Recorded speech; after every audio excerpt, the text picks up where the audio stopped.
Okay, this is going to be a departure from what you normally expect to see on my fabulous video channel.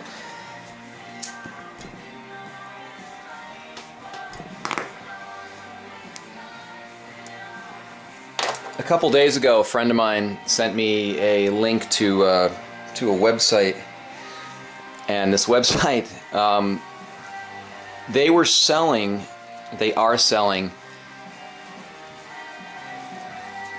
these pendants that they claim they're taking your loved one's ashes and making them into a pendant. Which is easy to do. I mean, they're incorporating the pendant or the ashes into the pendant, and they're selling these things for $350, $500. I mean, just like absolutely insane. And they also make paperweights with your loved one in it. And I mean, it really disturbed me because it's ridiculous. I mean, there's that's a marble, okay, and that's handmade marble, and that probably takes 10 minutes to make, if that. So sorry about that. Had to take care of the dogs. They needed to go back in their room because they're going to wander around the house. But anyway, so I'm going to show you how to make a pendant and show you how long it takes to make a pendant. And anyone who would like a pendant with their loved one inside of it, with their ashes inside, just send me an email and I'll be more than happy to do it for you for free.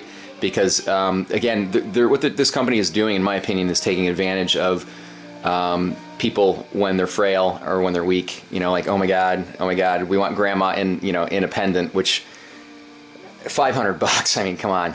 So let's get to it. Get our eyewear on. This is going to be a quick one. So you can kind of get an idea as to how it's. Again, it's not. I'm far from a pro at this, but which even further emphasizes the fact that just about, I'm $500. Come on, if me, a complete novice, can do this stuff, I'm running out of oxygen, and I was kind of it was on my list of things to do today, was to fill up the oxygen tank. So hopefully I can get this completed before the O2 runs out. But I'll just show you. I'm going to make a heart. Okay, I like making hearts because, first of all, it's kind of on the easy side for my limited skills, and I just picked up a whole bunch of new tools though, so you're going to see a lot of new stuff coming out in the future. Because up until now, I've only been doing hearts and marbles because I was lacking some of the necessary tools. So what I'm doing is I'm just heating up this glass rod. This is borosilicate glass. It melts at a really high temperature. It's kind of like Pyrex. It is Pyrex, basically. So there we go. There's the first half of the heart. And what I'm going to do is I'm going to take, this is called a punty, and normally I'd clean that off a little bit. So we'll take our nifty tungsten tipped tweezers and take the end of it off. I'm going to take our white,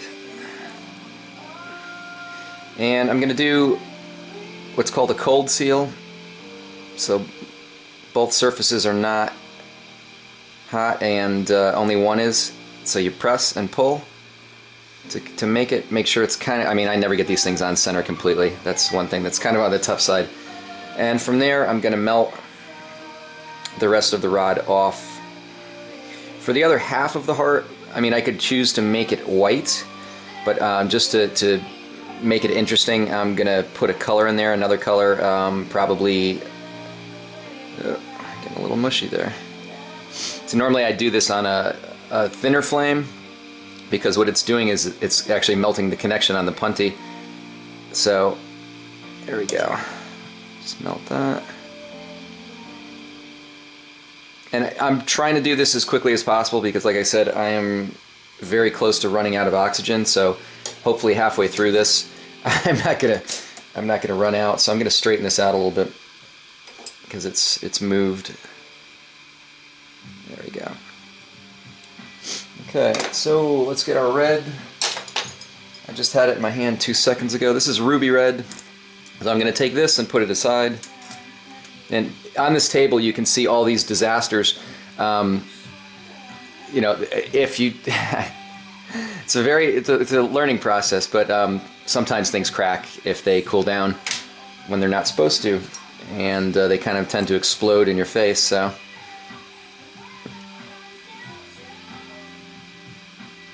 But this is all self-taught. I mean, it's not like I went to any classes or anything like that. I mean, I'm sure it would certainly benefit me to do so, but to my knowledge, there are not too many in the area.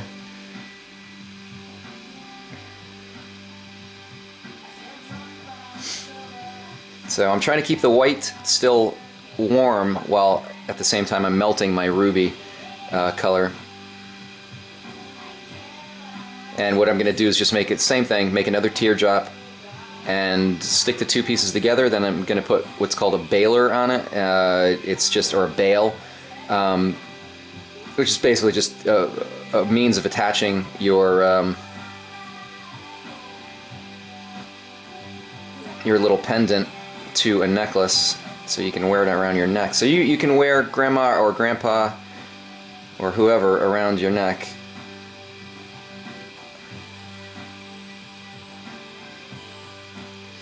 Trying to get it roughly about the same size as the first teardrop that you made, which can sometimes be difficult.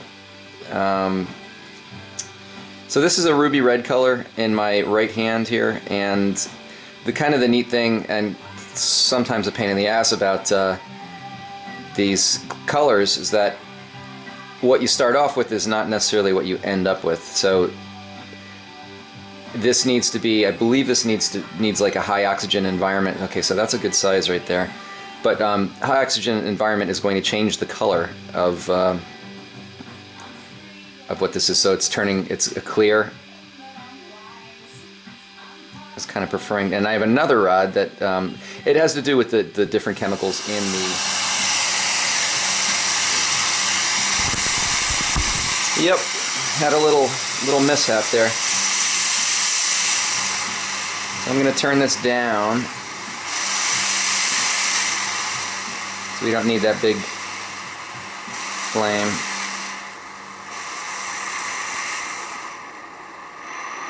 There we go. So now I'm going to heat my red up to get that off the main rod here.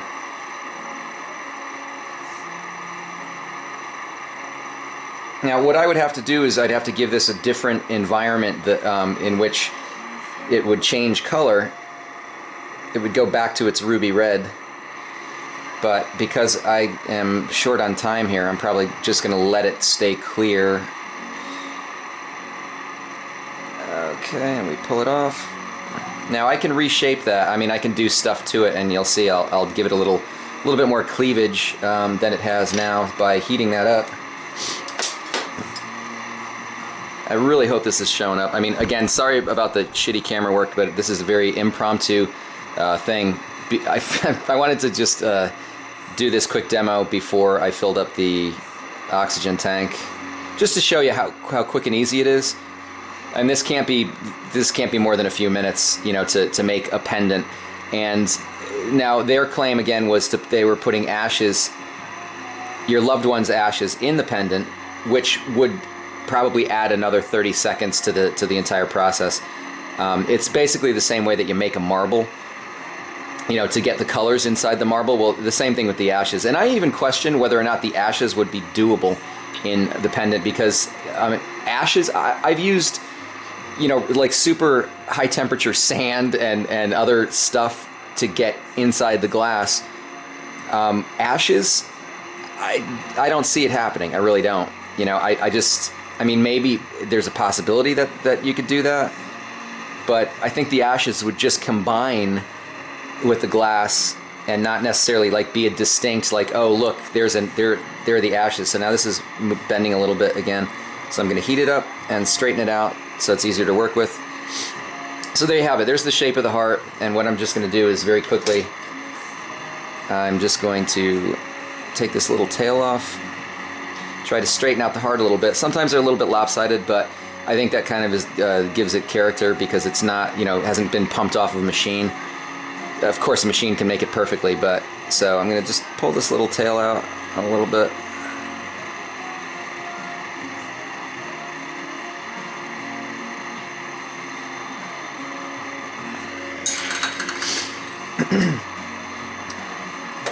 And I would also be spending a little bit more time on this than I'm going to right now,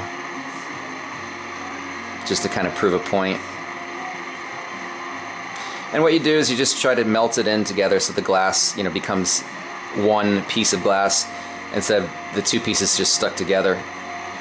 You get it to the point of a glass starts to melt at around 1,000 degrees, and this torch is a lot more than 1,000 degrees. So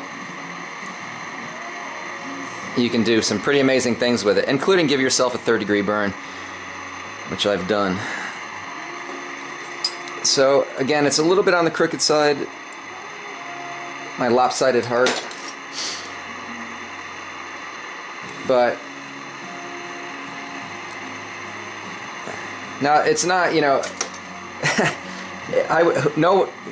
anyone would want to make, you know, like $1,000 an hour or a couple $1,000s an hour, and that's basically the equivalent of what these guys are kind of doing by charging this ridiculous price for a pendant that takes virtually no time at all to make. So, okay, I'm almost done. So what are we? A couple minutes into the video, and what I'm going to do is I'm going to put the bail on. And that's the little portion that's going to allow you to wear your pendant around your neck. So I'm heating up both surfaces of the pendant and of the what's going to be my little loop. Get them nice and hot, mush them together. Make sure it's somewhat straight, and you can always fine-tune it. You know, just get a rough approximation. And from there, we're going to heat this up so we can move it, and we're going to make our loop. And again, approximation is fine. You don't have to get it perfect because you can make it perfect later.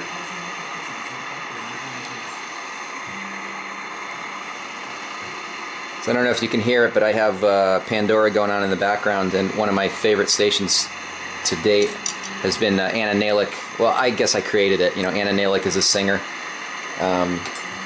who started writing songs and performing, I think at like 16 or 17. Just ridiculously talented, and I really like her stuff because she does do her own stuff. You know, she's not like this creation that some corporation made up,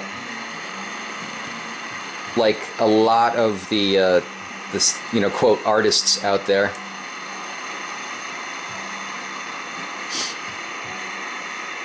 She does all her own stuff. I think she's got to be in her late 20s now, but at the time when she first started, she was in her late teens. So this will all melt in. This will all blend. It'll become one. And you know, we're just a minute or two away from completion of this masterpiece.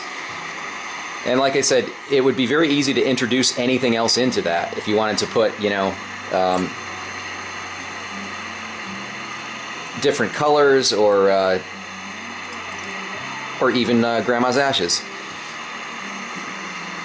So, as I mentioned before at the beginning of the video, if there's anyone out there that actually comes upon my video, my little tutorial as to how to make a pendant, a heart pendant, and you want you can't afford the $500 that these thieves are charging to do this for you, I will gladly send me an email with your info and I'll make one up for you.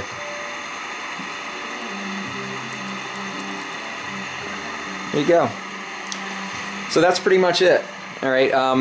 And the next step, which I'm just going to cut out for in the interest of time, is I'd take the punty off here, and basically, I guess we can show you how that works too.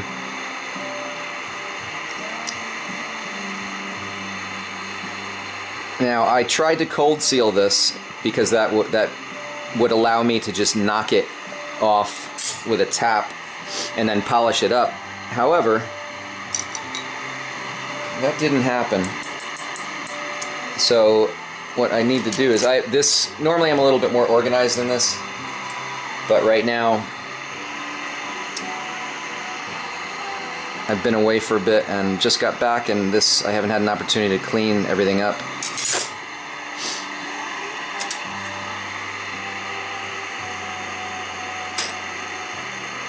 So what I'm doing here is I'm just picking the clear off of the white.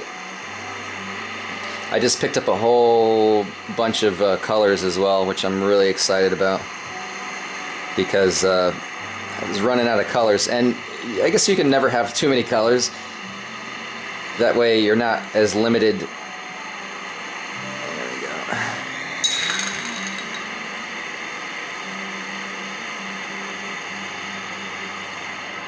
More color means more opportunity to create.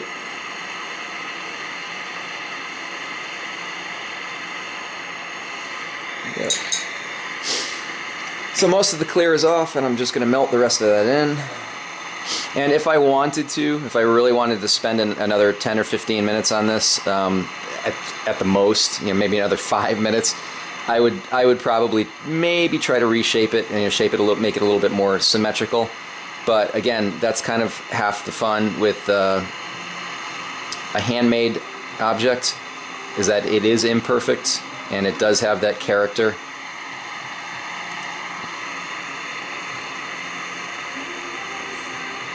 But eventually this would, with enough time in the flame, you'd be able to even it out, and it would, I mean, it'll get pretty close to perfect. These are not the appropriate tweezers that should be in the flame. You can see the tip of the tweezers that's kind of heating up. I have special tweezers here that are made out of tungsten that are high temperature. They're very expensive and very very functional. They work well.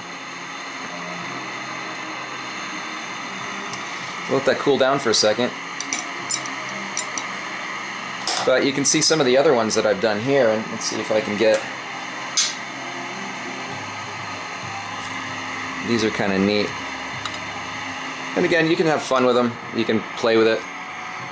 You can see I put, there's a little pink on the bottom of that. It's called, actually that color is called blush. They're all the same thing, as exactly what I just made. There's a blue, and that's supposed to be purple, but the purple is overpowered by the blue. And then a little blue heart. And these guys, they take just a few minutes to make. It's a great way to try new techniques out and stuff if you want to start putting colors in and doing, various things. But so here's our. Let's see if I can get this. I'm going to need another set of tweezers.